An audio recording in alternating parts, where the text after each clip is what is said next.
Good day everyone, this is Travel Inspire. I'm Sean, approaching the sacred city of Anuradhapura and other monuments from a back road, a country road that I think used to be rice paddies. Coming along this road we noticed what's got to be one of the most impressive scarecrows I've ever seen. This is stuff only a monkey can do. This is the Archaeological Museum of Anuradhapura, and this is where you purchase the ticket to access the sacred city. The objects inside are found in a nearby monastery. Here we have the sacred footprints of Buddha, a number of stone carvings outside, include the moonstones, decorations. Approaching the monastery of Jefanarama, we are surrounded by monkeys and beautiful gardens.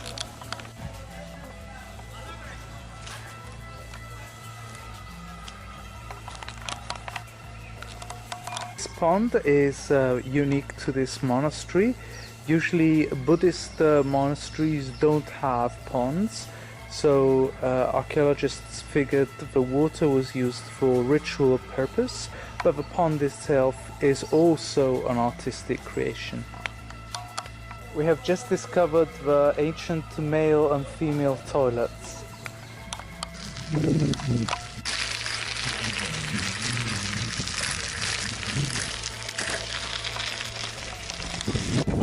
Riding around the Stupa, we don't have... I hope we don't have a major accident with the bus.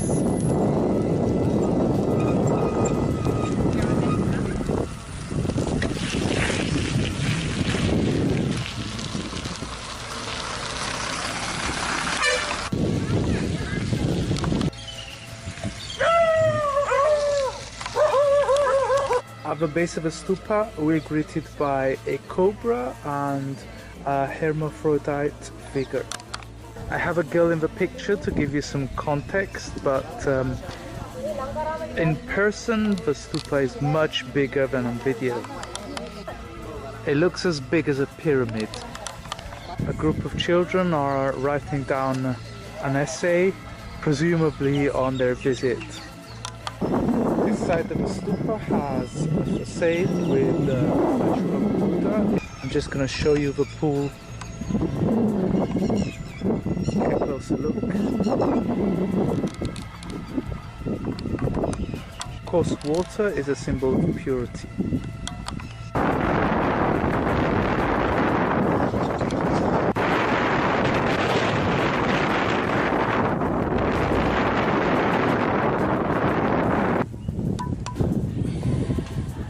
Dung beetle trying to roll his treasure back home. Another group of monkeys are coming. These are the purple-faced monkeys. This is one of the many offerings to the temple. There are inscriptions on some of the stones, but we can't honestly read them.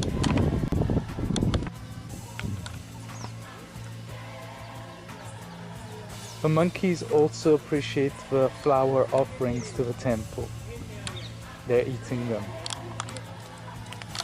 Our next stop is the Bodhiya tree.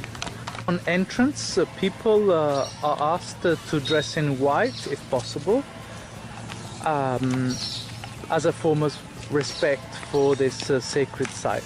I've just about passed the decency check. My shorts reach just a little below my knee. Now I can go in. This is the sacred tree that was brought from India by a princess. The princess managed to bring a cutting to Sri Lanka and successfully grow it. And it's the oldest tree in the world of which the history has been recorded. It's over 2,000 years old. Visitors are asked to refrain from offering the tree incense.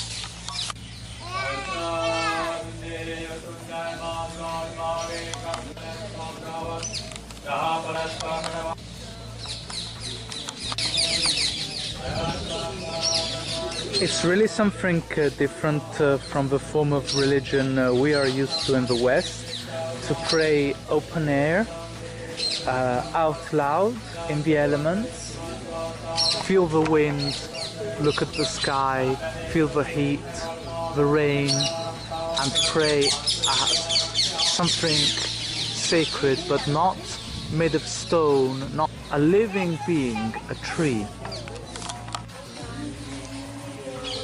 Here we have an elephant trunk that looks like a leaf and like a heart. The animals on this moonstone symbolize cosmic directions. There is the elephant, the lion, the horse, and the bull. This is the entrance of a temple built under the tree. The tree on the top terrace is not the only one to be very old. There are trees growing over the wall, a little bit like in Angkor Wat.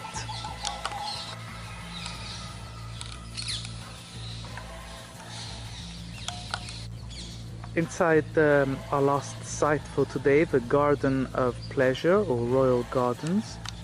There are numerous ponds with a giant goldfish inside, which is why people decided it must have been a pleasure garden.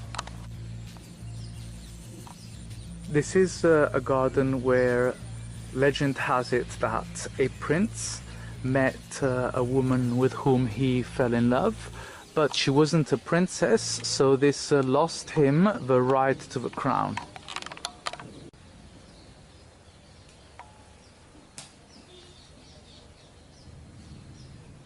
Inside one of the temples we are greeted by Buddha's image in a stance of meditation, crowned by a dragon.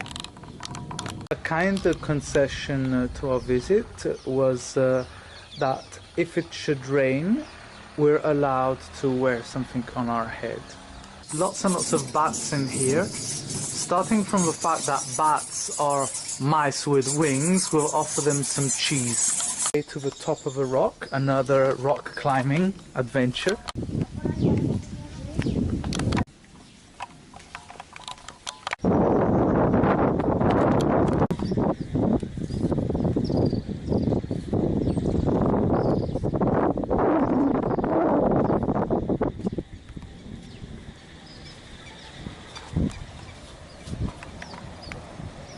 We'll just have to hope lightning does not strike.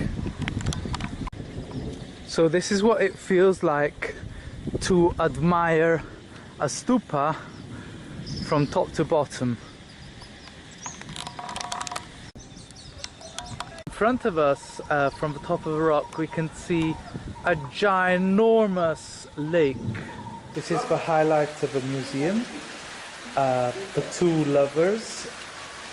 So probably the two lovers are the prince and the lady, who cost him the right to the crown. But love is stronger than anything.